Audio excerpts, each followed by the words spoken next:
Ben, j'étais un élève moyen, je dirais, moyen plus quand même au niveau du collège. Je suis devenu un bon élève en troisième parce que je me suis dit qu'il fallait que je travaille.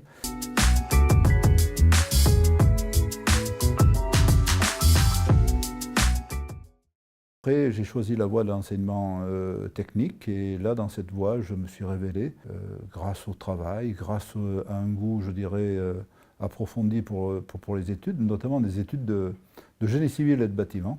Et là, les mathématiques, la physique, la résistance des matériaux ont été des disciplines motivantes pour moi. Et là, j'ai obtenu de bons résultats, ce qui m'a permis de faire des études, bien entendu.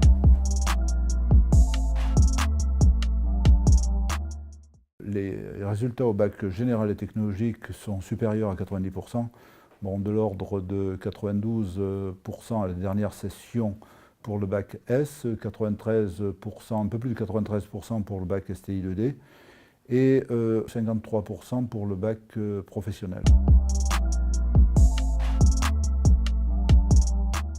Nous sommes bien placés au niveau académique, même au niveau national, au niveau du baccalauréat général et technologique, avec un bémol au niveau du bac professionnel.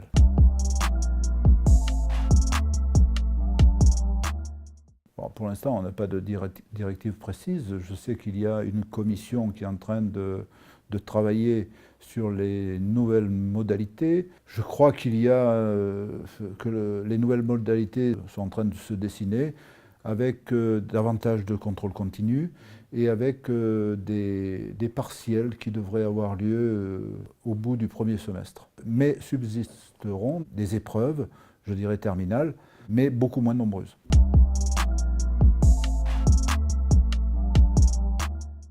Au départ, c'était une plateforme qui était prévue pour l'admission des élèves issus de prépa en école d'ingénieur. Et après, petit à petit, cette plateforme a été adaptée donc, pour gérer un peu la poursuite des études post-bac. Alors, si ma mémoire est bonne, au départ, c'était la gestion des poursuites d'études vers les classes préparatoires.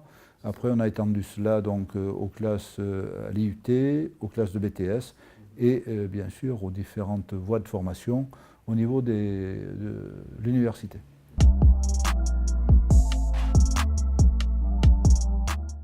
C'est une discrimination positive, négative. Là, bon, moi, je ne suis pas à même de répondre. Les quotas existent déjà au niveau des recrutements, donc soit à l'IUT, soit en BTS.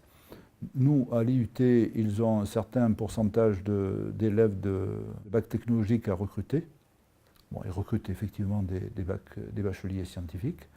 Mais au niveau des BTS, nous, on a un quota à respecter. D'ailleurs, au niveau du recrutement, on a une liste d'élèves issus de bacs généraux et technologiques, et puis une liste d'élèves issus de bacs professionnels. Donc nous avons un quota à respecter au niveau des bacs pro. Après, au niveau de l'université, il y aura certes des quotas, mais bon, au niveau de l'université, au lieu de faire des tirages au sort, le plus juste, ce serait d'avoir une banque d'épreuves pour poursuivre dans telle voie ou telle voie, en prenant les résultats au bac, en prenant les notes obtenues dans certaines matières au baccalauréat. Ce serait beaucoup plus juste. Je crois que ça inciterait les élèves, je dirais, à travailler plus régulièrement et non travailler donc les 2 ou 3 derniers mois.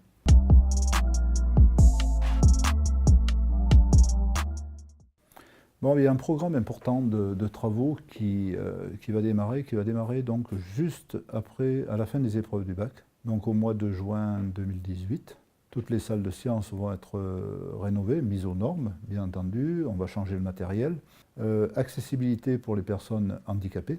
Il y aura donc création d'un ascenseur dans la cour partie gauche, hein, côté salle de physique et salle d'électrotech, qui sont en rez-de-chaussée. Il y aura également la rénovation des WC dont vous parlez, les WC donc filles, WC garçons dans la cour. Je vous rejoins entièrement quand vous dites que ce sont des WC qui sont plus adaptés à notre époque, qui sont limite insalubres.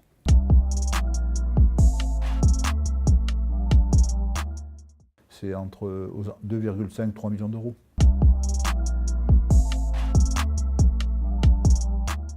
On doit tenir compte donc des avis d'architectes des bâtiments de France, c'est-à-dire des menuiseries qui à l'origine sont en bois, doivent être remplacées à l'identique par des menuiseries bois. Des menuiseries bois avec les mêmes formes, même dimension de vitres. Et dans un bâtiment comme celui-ci, ce n'est pas du standard.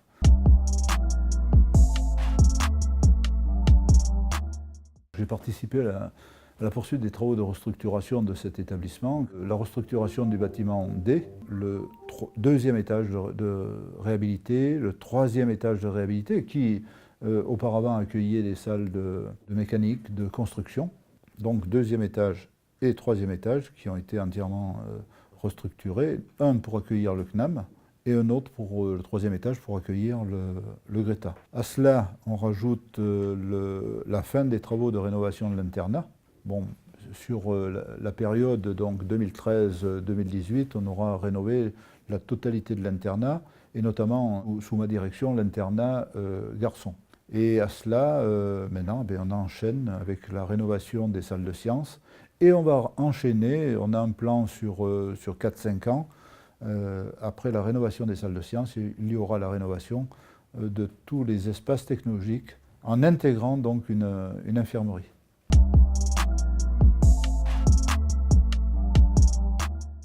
C'est vrai que l'investissement des élèves à ce niveau-là n'est pas suffisamment valorisé. Bon, je crois que pour ma part, il faut toujours privilégier donc les idées créatrices donc des élèves au sein de l'établissement. Donc vous parlez de la MDL, vous parlez des différents clubs. Ce sont des lieux d'expression où les élèves peuvent accueillir d'autres, développer des compétences qu'ils ne développent pas habituellement en cours.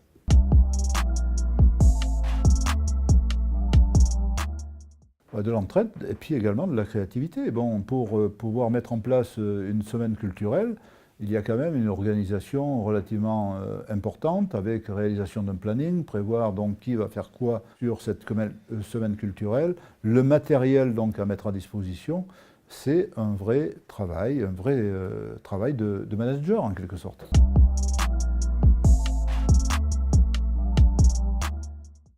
En tant que proviseur, bon, déjà, moi, en tant que proviseur, c'est la sécurité donc, des biens et des personnes au sein de mon établissement.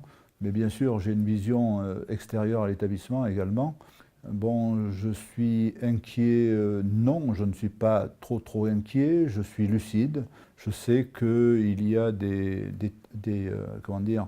terreaux, des terreaux où sont cultivés donc des personnes qui vont commettre des actes comme on a connu donc, dans notre pays. Et il y a des jeunes ou des moins jeunes qui sont en sommeil, pour l'instant et qui peuvent commettre l'irréparable, je dirais, à tout moment. Donc il faut qu'on soit vigilant. Mais ce n'est pas pour autant qu'il faut qu'on arrête de vivre tout à fait normalement.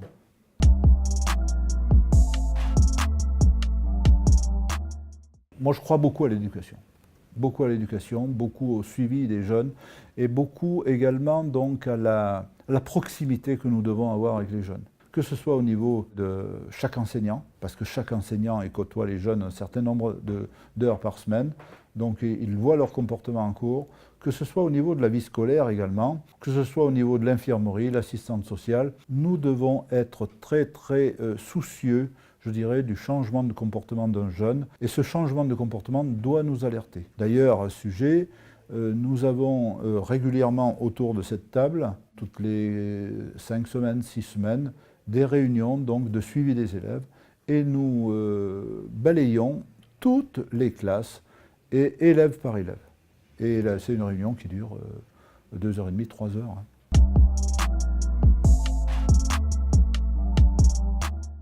Bon, ce sont des clôtures naturelles, ce sont des murs. Bon, les seuls accès que nous avons dans l'établissement, il y a, vous les connaissez, ces 2 accès, des portes, une sur la rue Paul d'Érignac, une autre sur l'avenue Saint-Éloi. Bon, on a un autre accès, je dirais, au niveau du CFA, rue Saint-Éloi, un autre accès Greta, côté avenue François Perrin. Nous ne sommes pas un lycée de campagne, nous sommes un lycée donc, urbain avec, je dirais, des murs d'enceinte, donc pas de clôture. Néanmoins, nous avons des portails. des portails. Et bon, les portails, bon, ils sont ce qu'ils sont.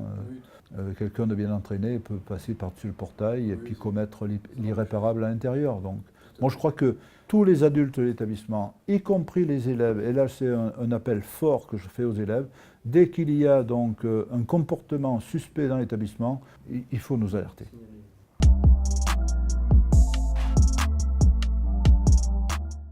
Moi, je souhaite une longue vie à cet établissement, longue vie aux élèves, bien entendu, longue vie également au personnel, bon, qui se renouvelle, bien entendu. C'est un établissement qui est très accueillant, c'est un établissement où je prends beaucoup de plaisir donc, à exercer donc, au quotidien. C'est un établissement où on accueille des élèves qui sont, je dirais, agréables, des élèves qui ont, bon, même si parfois certains élèves donc ont des comportements qu'il faut recadrer, mais je suis très très satisfait du comportement des élèves dans cet établissement et si vous me le permettez, je suis très fier d'eux. Voilà, et je leur souhaite de réussir donc leur projet personnel.